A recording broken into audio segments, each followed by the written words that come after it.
Hello, students. My name is Sandeep Khatri, and I welcome each one of you to my strategy session on Rajasthan APU. तो आप में से जो Rajasthan APU के exam के लिए प्रिपेयर कर रहा है उसके लिए ये वीडियो बहुत ही इंपॉर्टेंट होने वाला है। तो इसमें हम क्या क्या बातें करेंगे?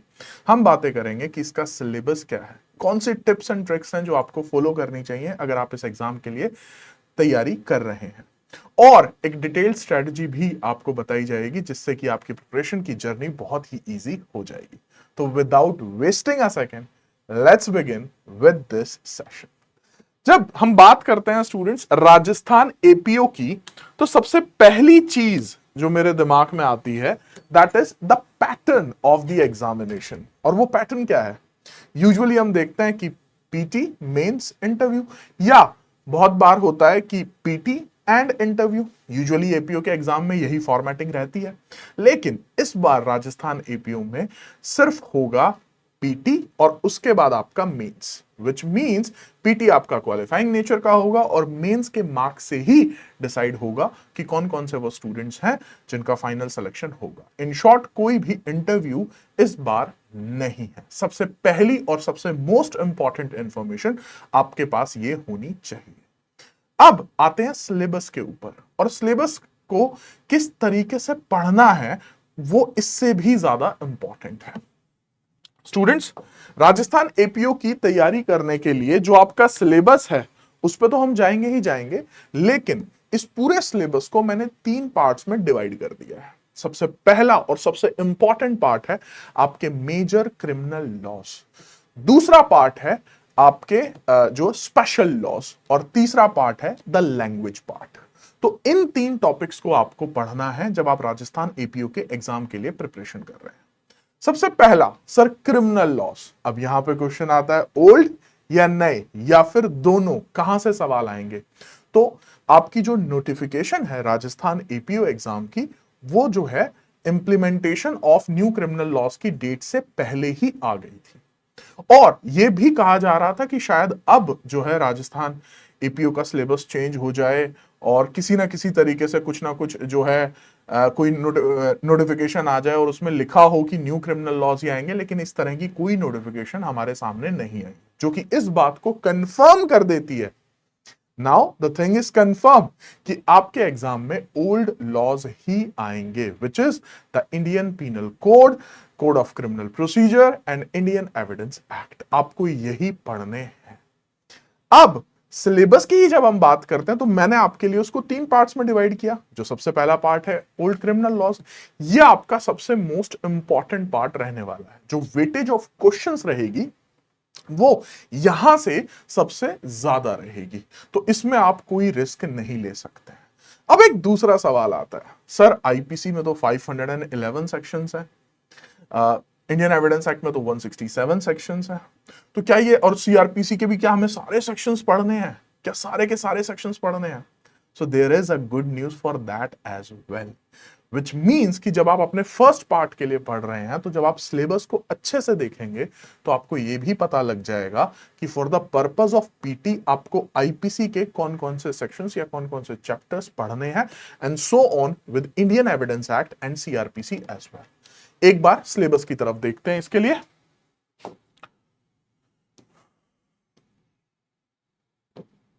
ये देखिएगा, ये है आपका पीटी एग्जामिनेशन के लिए। तो पीटी एग्जामिनेशन के लिए जब आप आईपीसी पढ़ेंगे तो बहुत ही गिने चुने, मैं इसको थोड़ा सा जूम भी कर देता हूं so that you can easily see this. ये देखिएगा, I hope it's clearly visible now. ये देखिएगा, अब आपको पूरा आईपीसी नहीं पढ़ना है अगर आप पीटी एग्जामिनेशन के लिए पढ़ रहे हैं तो आपको क्या पढ़ना है? इंट्रोडक्शन के सेक्शन 1 to 4, जिसमें आपके वही जुरिडिक्शन वाले सेक्शंस आ जाते हैं। Section 2 intra territorial, extra territorial, extension of extra territorial and so on, उसके बारे में बात हो रही है। फिर आपकी जनरल एक्सप्लेनेशंस पूरी हैं, सारे के सारे इंपॉर्टेंट है। जनरल एक्सेप्शंस भी आपकी सारी की सारी हैं, 76 to 106। Principle of joint liability 34 and 149, तो again very very very very important. ठीक है, offences affecting the human body, offences against property, that's it. That's it. यहां पे अगर देखा जाए तो 299 से 377, 378 से 462। तो आईपीसी में पीटी के लिए आपको इन्हीं पे को पढ़ना है। तो इसका मतलब जो बाकी सारे चैप्टर्स हैं आईपीसी में, वो आपको for the purpose of PT तो बिल्कुल देखने की जरूरत नहीं है। लेकिन अब यहीं पर एक क्वेश्चन और आ जाता है कि सर आज की तारीख में अगर मैं तैयारी कर रहा हूं तो क्या अब मुझे सिर्फ पीटी पर ध्यान देना है या सिर्फ मेंस पे ध्यान देना है या दोनों पे? तो आंसर रहेगा आपको अभी के लिए दोनों चीजें पढ़। हाँ, लास्ट मंथ अगर मैं बात करूं दिसंबर की, क्योंकि जनवरी में आपका एग्जाम है, तो दिसंबर से 1 दिसंबर से आप जो प्रिपरेशन करेंगे वो एक्सक्लूसिवली फॉर पीटी एग्जामिनेशन होगी। लेकिन अभी के लिए, आज की तारीख के लिए आपको दोनों पढ़ने हैं। दोनों कैसे पढ़ने हैं? मतलब आप पहले ये भी सारे जो है चैप्टर्स, कंसर्न, सेक्शन नंबर सारे डिटेल में पढ़ोगे, और इसके साथ साथ ही अब मैं आपको मेंस का भी दिखा देता हूं, आईपीसी का ही, इस तरीके से, so that things will be clear. ये देखिएगा, ये आपका इसी तरीके से आईपीसी का मेंस का है। तो अब आपको ये भी जो है साथ में ही प्रिपेयर करना है। मैं इसको भी थोड़ा सा जूम कर देता हूं सो दैट आप इजीली देख पाओगे। ये देखिएगा,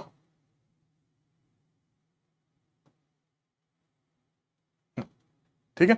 तो ये जो जो आपके चैप्टर्स यहां पे मेंशन है, जो जो सेक्शन नंबर्स मेंशन है, इन्हीं को आपको मेंस के लिए भी प्रिपेयर करना है। तो विच मींस जिस तरीके से मैंने आपको आईपीसी का बताया, उसी तरीके से आपके सिलेबस में बहुत ही क्लियरली मेंशन्ड है about Indian evidence act as well CRPC as well. ये जो आपके 3 सब्जेक्ट हैं, जो मैंने आपको पूरा सिलेबस 3 पार्ट में डिवाइड किया था, ये आपकी सबसे फर्स्ट प्रायोरिटी होगी। रीजन क्यों सर ये फर्स्ट प्रायोरिटी क्यों होगी, बाकी चीजें फर्स्ट प्रायोरिटी पे क्यों नहीं होंगी? द रीजन इज क्योंकि सबसे ज्यादा जो क्वेश्चंस आपको आएंगे, जो सबसे ज्यादा आपको मार्क्स मिलेंगे, जो आपको वो इसी पार्ट से, इसी एरिया से मिलेंगे। विच मीन्स कि अगर आप राजस्थान एपीओ के लिए तैयारी कर रहे हैं तो डेली बेसिस पे आपको पता होना चाहिए कि मुझे आज आईपीसी, एविडेंस या सीआरपीसी में से कुछ ना कुछ तो मुझे पढ़ना ही पढ़ना है या रिवीजन करना है एंड सो। ठीक है जी। अब आ जाते हैं सेकंड पार्ट पे, और सेकंड पार्ट में आपका फॉल करता है आपके कुछ स्पेशल लॉस। स्पेशल लॉस की तरफ देख लेते हैं एक बार। आपके माइनर सब्जेक्ट्स, ये देखिएगा, this is the list of your minor subject, जिसमें आपका SC/ST एक्ट, आर्म्स एक्ट, फिर कुछ लोकल लॉज भी हैं यहाँ पे, Rajasthan public examination measures, Rajasthan public examination prevention of unfair means, Rajasthan excise act, juvenile justice and probation of offenders. ठीक है। अब इसमें भी एक इंटरेस्टिंग फैक्ट है। अब आप कहोगे सर मेजर लॉस तो हम कॉलेज में भी पढ़ते हैं, यूट्यूब पे भी बहुत सारी क्लासेस हमें मिल जाती हैं, बट व्हाट अबाउट दीज? तो सुनिएगा ध्यान से।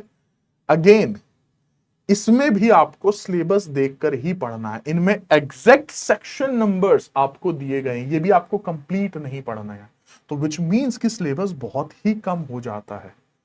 और याद रखिएगा, जहां जहां जहां जहां आपका सिलेबस कम हो जाता है, कंसाइज हो जाता है, वहां पर competition, the level of competition भी हाई हो जाता है। ये वही आपका वो डिमांड एंड सप्लाई वाला कॉन्सेप्ट है, अगर आपने इकोनॉमिक्स पढ़ी है तो बेसिक। ठीक है। तो जैसे जैसे डिमांड बढ़ती है, प्राइस बढ़ता है, राइट? और डिमांड कम होगी तो प्राइस भी जो है वो कम हो जाएगा। तो जिस तरीके से इकोनॉमिक्स का ये डिमांड प्राइस का कॉन्सेप्ट चलता है, उसी तरीके से एग्जाम में आपके सिलेबस एंड कट ऑफ का भी कॉन्सेप्ट चलता है। तो मैं चाहूंगा जब आप इस एग्जाम के लिए प्रिपेयर कर रहे हैं तो आप अपने माइंड में रखें that you have to be at your best, only then you can dream of about the selection. ठीक है जी। तो इसी तरीके से आपको ये अपने माइनर सब्जेक्ट्स भी, ये जो कि हमारा सेकंड पार्ट है। एक चीज और मैं आपको बता दूं, there are good amount of chances कि स्टूडेंट्स ये वाले क्वेश्चंस गलत करेंगे, और आपका कंपटीशन जो चीज है, जहां पर गलती करेगा वहीं पर आपको नहीं करनी है। किस तरीके से? देखिए, आईपीसी, सीआरपीसी, एविडेंस मेजर आपके सारा का सारा क्रिमिनल लॉ है। ठीक है। और उसमें भी आपको सारा कुछ नहीं पढ़ना है, तो फिर बचा क्या? मेजॉरिटी ऑफ मिस्टेक्स होने के चांसेस कहां पे हैं? This is. तो आपका ये सेकंड पार्ट भी, अब आप जब अपना शेड्यूल बना रहे हैं कि अच्छा मुझे किस तरीके से पढ़ना है, तो मेक श्योर कीजिएगा अगर आप दिन में 3 घंटे टाइम दे रहे हैं अपने फर्स्ट प्रेफरेंस को, that is the criminal laws, तो एटलीस्ट आप 1 घंटा यहां पर भी दें। ठीक है, this is very very important. अब आ जाते हैं जी हमारे फाइनल पार्ट पे। Which one is the final one? Third, जिसको मैंने नाम दिया game changer, and there is again a reason for that. Hindi और इंग्लिश आफ्टर 10th स्टैंडर्ड बहुत कम ही स्टूडेंट्स होते हैं जो हिंदी और इंग्लिश को परस्यू करते हैं इन देयर ग्रेजुएशन और इन देयर 11th और 12th, ठीक है। बट मैक्सिमम स्टूडेंट्स की वीक एरिया होते हैं या तो हिंदी लैंग्वेज या फिर इंग्लिश लैंग्वेज, या हो सकता है दोनों भी। और this is going to be the game changer. Why? क्योंकि एक बेसिक नोशन है, एंड दैट इज कि लॉ स्टूडेंट्स को आप कितना भी लॉ पढ़ा लो, जब आप मेजर सब्जेक्ट्स पढ़ाते हो बहुत ज्यादा इंटरेस्ट से स्टूडेंट्स पढ़ते हैं, माइनर सब्जेक्ट्स पढ़ाते हो या जिस तरीके से स्पेशल लॉज या लोकल लॉ पढ़ाते हैं फिर भी पढ़ लेते हैं। लेकिन जब आप उन्हें लैंग्वेज पार्ट पढ़ाते हो तो फिर सीधी सीधे आती है मौत, ठीक है। और ये मैक्सिमम स्टूडेंट्स की स्टोरी है। बट अगेन, अगर आपने सपना देखा है राजस्थान में सिलेक्शन का, तो लैंग्वेज पार्ट इज इंपॉर्टेंट। एक और अच्छी बात है, यहाँ पे किसी भी तरीके का GK, GS, current affairs and so on है ही नहीं, विच मीन्स उसके बदले में लैंग्वेज पढ़ना, आई डोंट थिंक कि ये बहुत ही बैड डील है। This is wonderful. और आप में से जो कि आपका, मैं बता दूं, आपका कंपटीशन भी, मेजॉरिटी ऑफ स्टूडेंट्स जो राजस्थान जुडिशरी के लिए प्रिपेयर कर रहे हैं वो बाय डिफॉल्ट आपके राजस्थान एपीयू की कैटेगरी में भी फॉल कर ही जाते हैं। आई थिंक जितने भी मैं स्टूडेंट्स को जानता हूं जो राजस्थान जुडिशरी के एग्जाम के लिए तैयारी कर रहे हैं, 90% आई कैन अश्योर यू वो आपके राजस्थान एपीयू में भी बैठेंगे। सो द कंपटीशन आपका टफ होगा। इसी के साथ साथ मैं ये बता दूं, राजस्थान एपीयू देखने के बाद भी स्टूडेंट्स अपने जुडिशरी के ड्रीम को भी जो है साथ में फॉलो अप करते हैं। और अगर आप इसके लिए अगर आप प्रिपेयर कर लेते हो तो राजस्थान जुडिशरी का भी आपने बहुत हद तक सिलेबस जो है वो मेजर जो आपके सब्जेक्ट्स हैं वो कवर अप आपने कर लिया। तो अब हमने इसके पूरे के पूरे सिलेबस को डिवाइड कर दिया 3 पार्ट्स में। सबसे पहला मेजर क्रिमिनल लॉज, फिर हमने बात कर ली आपके स्पेशल लॉज पे, और लास्ट में आ गया आपका language part, Hindi and English. Syllabus में आप हिंदी और इंग्लिश में भी जाकर एग्जैक्टली देख सकते हो कि हिंदी में आपको किन किन चीजों को पढ़ना है, इंग्लिश में आपको किन किन चीजों को पढ़ना है, चाहे वो पीटी एग्जामिनेशन हो या चाहे वो आपका मेंस एग्जामिनेशन हो। अब आते हैं about the tips and the tricks. तो सर कौन सी टिप यूज करके, कौन सी ट्रिक्स यूज करके हम अपनी इस पूरी जर्नी को और इजी कर सकते हैं? आइए देखते हैं। ये देखिएगा, सबसे पहली टिप आपके लिए रहेगी students, focus on the syllabus. आप चाहे पार्ट 1, 2, 3 किसी के लिए भी प्रिपेयर कर रहे हैं तो पहले ये देखिए, अच्छा हिंदी में मैं पढ़ रहा हूं तो हिंदी का सिलेबस क्या है पीटी का, अगर मैं इंग्लिश पढ़ रहा हूं तो इंग्लिश में पीटी का मेंस का सिलेबस क्या है, अगर मैं सो एंड सो ये सब्जेक्ट पढ़ रहा हूं तो उसका एग्जैक्टली सिलेबस क्या है। यूजुअल केसेस में जब आप एज अ जुडिशियल एस्पिरेंट हम बात करते हैं, for that example Rajasthan judiciary का ही एग्जाम्पल ले लीजिए, तो यूजुअली क्या होता है, अगर आईपीसी लिखा हुआ है तो आईपीसी में कहीं से भी क्वेश्चन आ सकता है, बट यहां पर ऐसा नहीं है। तो विच मीन्स कि इस एग्जाम को प्रिपेयर करते हुए आपकी सिलेबस की इंपॉर्टेंस और ज्यादा हो जाती है, ठीक है। तो सबसे पहला आपके लिए टिप रहेगा, focus on the syllabus. Second, prepare for PT and mains simultaneously. देखिए, क्योंकि इसमें आपको टाइम बहुत मिला है, ठीक है।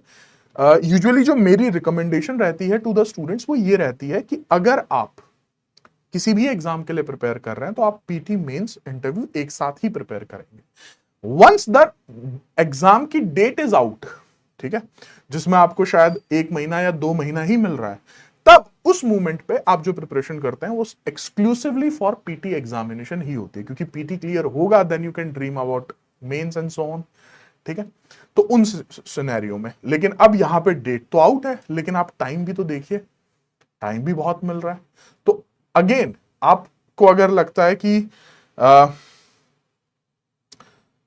आपको ज्यादा टाइम चाहिए तो भी मैं ये सजेस्ट करूंगा कि आप नवंबर दिसंबर लास्ट के जो 2 मंथ्स हैं उसमें एक्सक्लूसिवली फॉर पीटी प्रिपेयर कर लीजिए, लेकिन अगस्त में, सितंबर में, अक्टूबर में जो आप प्रिपरेशन कर रहे हैं वो उस तरीके से होनी चाहिए कि आप पीटी और मेंस एक साथ पढ़ रहे हैं, क्योंकि देखिए at the end of the day आपका सिलेक्शन तो जो होगा वो दोनों मेंस क्लियर करने के बाद ही होगा। और मुझे कहीं ना कहीं ये अप्रोच बहुत ही गलत भी लगती है कि फॉर एग्जांपल अभी मैं पढ़ रहा हूं किसी सेक्शन को, अब लेट्स टेक एन एग्जांपल, अगर आप पढ़ रहे हैं जनरल एक्सेप्शंस, ठीक है, आईपीसी में आप जनरल एक्सेप्शंस पढ़ रहे हैं, चैप्टर नंबर 4।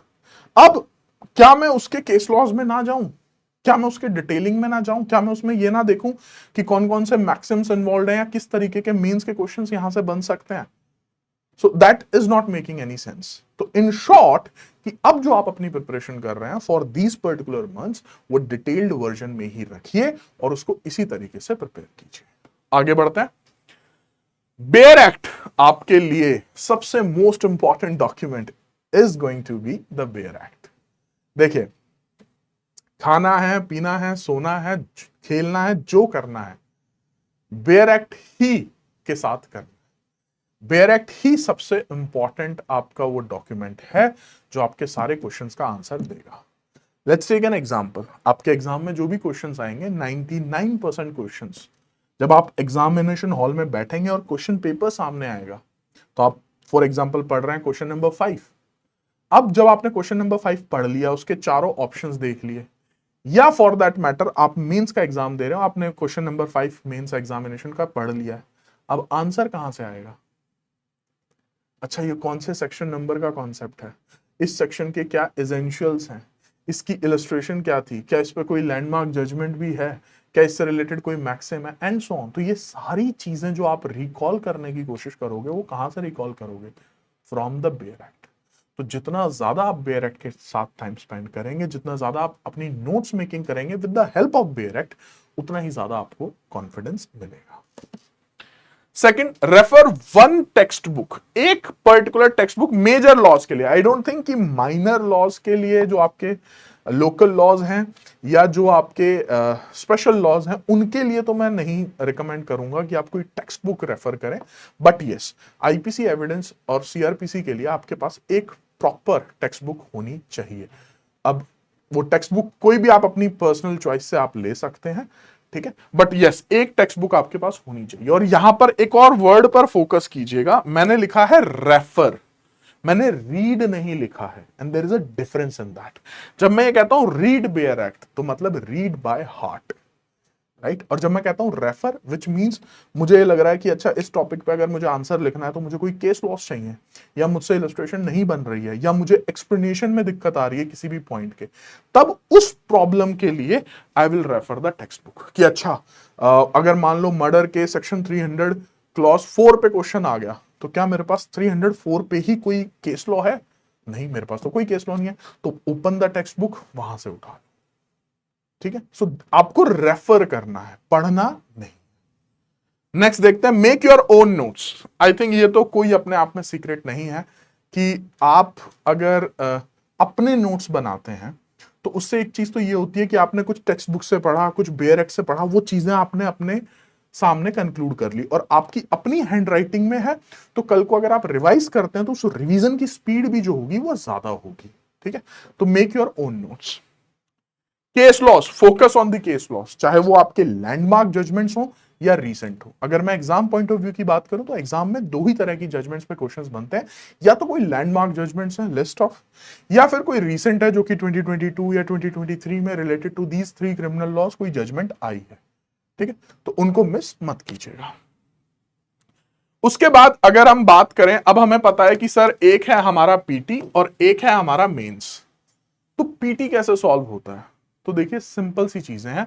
पीटी सॉल्व करने के लिए आपको चाहिए बेयर एक्ट की नॉलेज प्लस एमसीक्यू। सर कितने एमसीक्यू सॉल्व करें? जितने आप कर सकते हो, जितनी आपकी कैपेसिटी है, जितने क्वेश्चंस पे आपका एक्सेस है। It's as simple as that. जितने एमसीक्यू आप सॉल्व कर सकते हो, उतने एमसीक्यू सॉल्व कीजिए।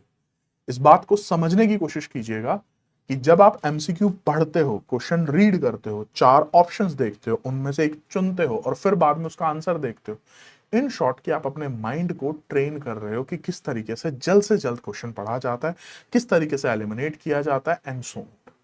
तो जितने ज्यादा आप एमसीक्यू सॉल्व करते हो, उतना ज्यादा आपको कॉन्फिडेंस आता है।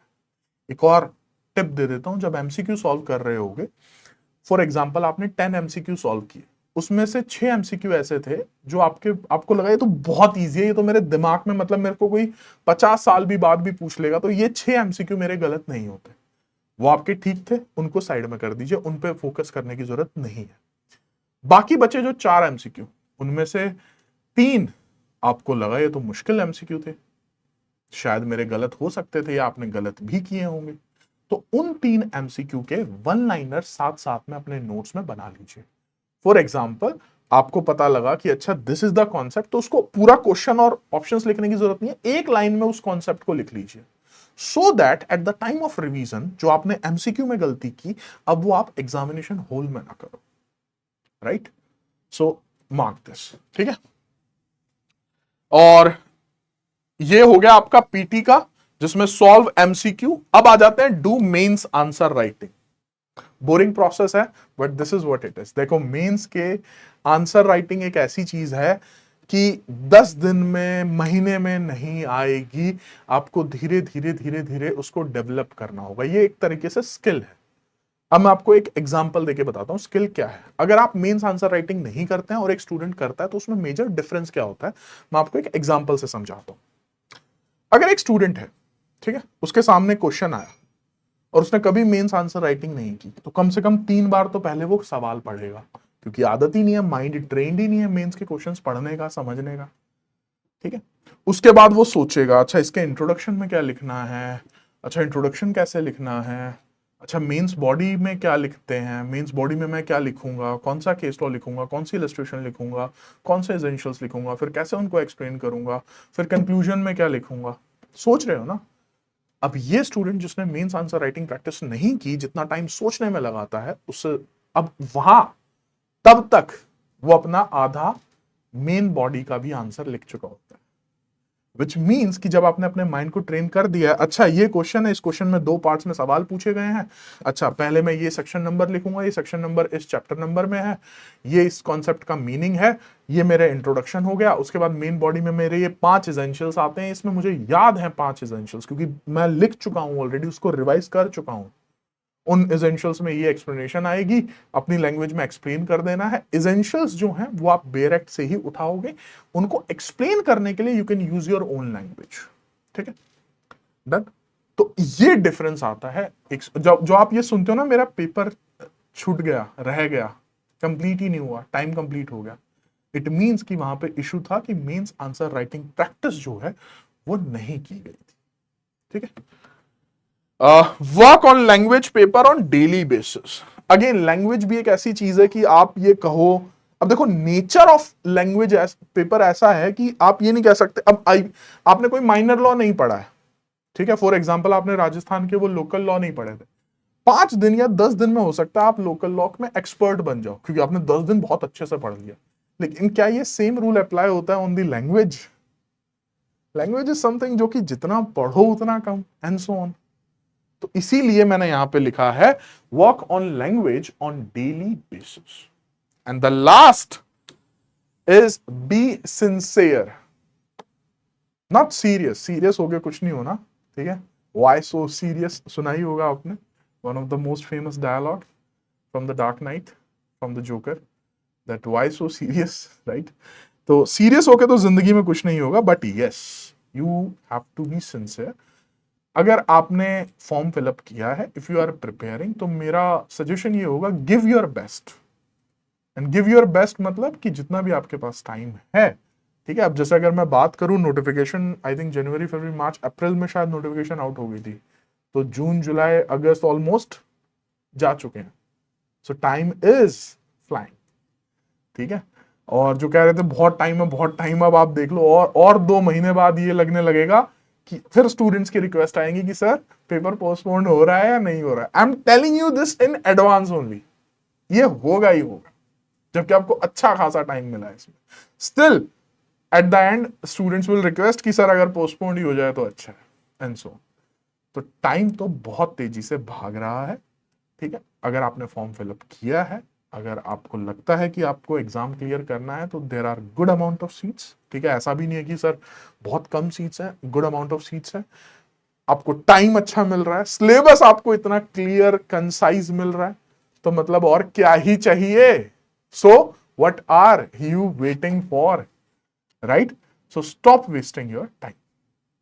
ठीक है जी, and that is the basic the conclusion of be sincere. तो आई होप कि जो भी मुझे आपको इंफॉर्मेशन देनी थी इस एग्जाम को प्रिपेयर करने के लिए I have already given to you. Still अगर आपके कोई क्वेश्चंस हैं तो आप कमेंट्स में पूछ सकते हैं. I am happy to answer that. That's it from my end. As of now, see you in my next video. Till then, yes, it's time to say